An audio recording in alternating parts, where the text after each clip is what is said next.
Nous étudions aujourd'hui le chapitre 16, phénomènes ondulatoires. Tout d'abord, un petit rappel sur les ondes sonores vues en première G.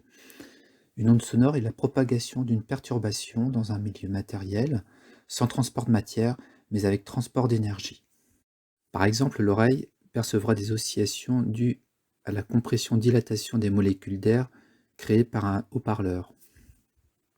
Nous pouvons représenter cette onde sonore sur un graphe, en ordonner la tension, en abscisse le temps. La première caractéristique que nous avons définie pour les ondes sonores est l'intensité sonore. Elle est liée à l'amplitude du signal, donc repérée en ordonnée sur le graphe. Elle est liée donc à la pression et à la surface sur laquelle se répartit l'onde sonore. Cette intensité s'exprime en watts. Deuxième caractéristique, la hauteur. Elle est liée à la fréquence, petit f, et à la période t des oscillations. Elle est représentée sur l'axe des abscisses du graphe. Il est important de connaître la relation entre la fréquence et la période temporelle, petit f égale 1 sur t. Nous utiliserons plus la notion de fréquence pour les ondes sonores. Le niveau sonore, enfin, est lié à la sensibilité de l'oreille. Par exemple, si nous augmentons le nombre d'instruments passant de 2 à 4, le niveau sonore augmente de 3 décibels. De la même façon, à chaque fois que l'on doublera le nombre d'instruments, par exemple passant de 4 à 8, ce niveau augmente à chaque fois de 3 décibels.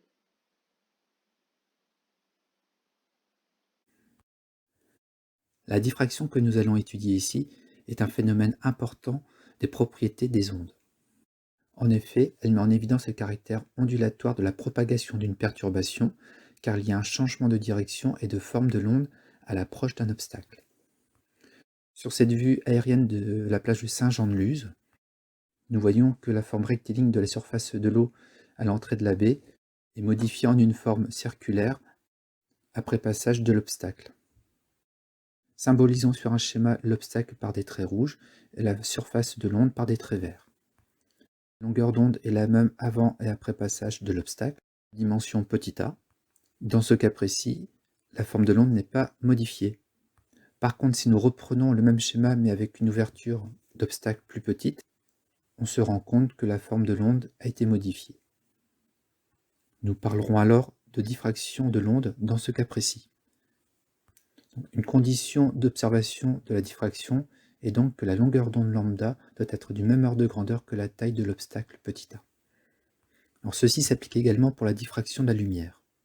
Donc, en blanc, nous symbolisons l'obstacle, en rouge, le faisceau lumineux d'un laser. Ce que nous observons sur l'écran est donc une figure de diffraction. Ce sont des taches sombres et claires. Si l'obstacle est un trou, ce sont des cercles concentriques. Et si l'obstacle est une fente verticale, nous obtenons des franges alternativement sombres et claires horizontales. Les deux relations à connaître sont celles-ci. Connaissant lambda, la longueur d'onde du laser, petit d, la taille de la demi-tache centrale de diffraction, et grand D, la distance entre l'obstacle et l'écran, on peut calculer la taille petit a de l'ordre du micromètre. Le phénomène d'interférence est également observable dans la même baie de Saint-Jean-de-Luz, cette fois à marée haute.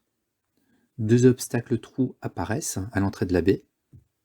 Ceux-ci forment des sources S1 et S2 capables d'émettre des ondes circulaires. On observe à l'intersection des deux droites vertes ici représentées sur le schéma une interférence constructive. Pour un laser, nous pouvons reprendre le même type d'obstacles, S1 et S2, des fentes ici. Nous observons sur l'écran une tache centrale de diffraction dans laquelle apparaît des franges d'interférence. On notera grand D la distance obstacle-écran, petit a la distance entre les deux sources S1 et S2, et la tache centrale de diffraction représentée ici, dans laquelle apparaît l'interfrange. On connaît l'expression de l'interfrange petit i qui dépend de la longueur d'onde de la lumière utilisée, de la distance grand D et de la taille de l'obstacle petit a. On pourra ainsi déterminer la valeur de petit a. Par contre, il faut respecter une condition pour obtenir cette figure d'interférence. Il faut que S1 et S2 soient cohérentes, c'est-à-dire que la phase entre les deux signaux soit constante et que leur fréquence soit identique. On parlera également de différence de marge, qui correspond à la différence de chemin suivi à partir du S1 et S2 pour arriver au point M situé sur l'écran. Dans certains cas, la différence de marge nous montre que les signaux sont en phase. On parlera d'interférence constructive, car la figure présentera une frange brillante. De la même façon, si la différence de marge nous montre des signaux en opposition de phase, nous dirons que les interférences sont destructives et nous obtiendrons des franges sombres sur l'écran. Le dernier phénomène à connaître est l'effet Doppler. Un émetteur sonore produit un son de fréquence donnée noté Fs. Un récepteur mobile reçoit le son émis par le récepteur à une fréquence différente notée Fr.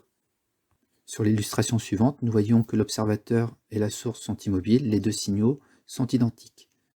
Par contre, si l'observateur se rapproche de la source, nous voyons que la période est plus petite et donc que la fréquence est plus grande, Fr ici noté en verte. Il y a donc un effet Doppler. De la même façon, si l'observateur s'éloigne, la période sera plus grande et la fréquence reçue Fr sera plus petite. Alors s'il s'agit de signaux sonores, nous pourrons dire que si le récepteur s'approche, le son sera donc plus aigu, alors que si le récepteur s'éloigne, le son sera plus grave. C'est une observation importante à connaître.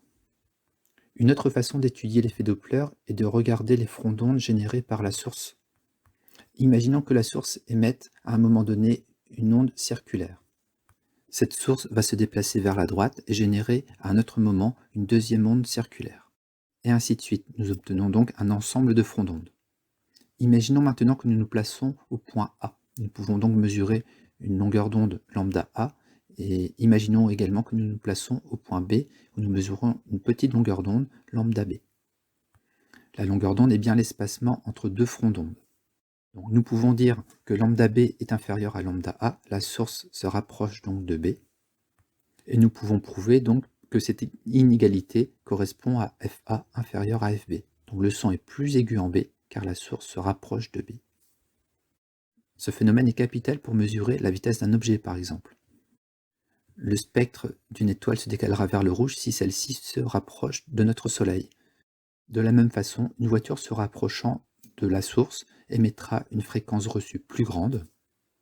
Nous pourrons alors calculer sa vitesse. En conclusion, beaucoup d'applications existent, quelques-unes, par exemple la détection du mouvement des étoiles, la conception d'un casque à réduction de bruit, l'échographie avec l'effet Doppler en médecine, ou la détection de défauts aux rayons X de la matière.